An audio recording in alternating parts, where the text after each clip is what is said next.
कश्मीरी खानदानों को खुशी की घड़ियां मुबारक। भारत में कैद फैसल एवान और एहसन खुर्शीद वतन वापस पहुंच गए। तस्वीर में देखा जा सकता है कि फैसल और एहसन भारत से पाकिस्तानी हुदूद में दाखिल हो रहे हैं। दोनों का कहना था कि भारत में उनके साथ अच्छा सलूक नहीं किया गया। तालिब इल्मों का इस्तकबाल करने उनके अहले खाना भी मौजूद हैं।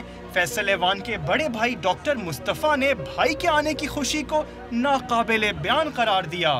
खुशी तो लाज़मी बात है, खुशी के लम्हात हैं और ऐसी खुशी है जिसको अल्फाज में बयान नहीं किया जा सकता। बहरहाल इम्पोर्टेंट बात यह है कि बच्चे चूँकि वापस आ रहे हैं, यही सबसे बड़ी खुशी वाली बात है। और जिन जिन लोगों ने इस हवाले से सपोर्ट किया, मैं दिल के अथाह गहराइयों से उनका मशकूर। एहसन खुर्शीद के मामू भी खुशी से फूले नहीं समा रहे।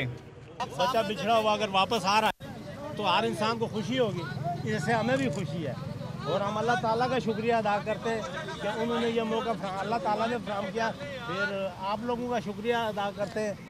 हमें खुशी है कि दोस्त वापस आ गया, इसका शानदार इस्तकबाल करेंगे। खुश हैं और उनके लिए बहुत तैयारियां कर रहे हैं। उनके लिए हम लोग ने पार्टी रखी है उनके आने की खुशी में। और खुश है कि बच्चे बेगुनाह साबित हुए हमारे, उनकी कोई गलती नहीं थी। फैसल एवान और एहसन खुर्शीद गुज़िश्ता साल 21 सितंबर को गलती से सरहद पार चले गए थे।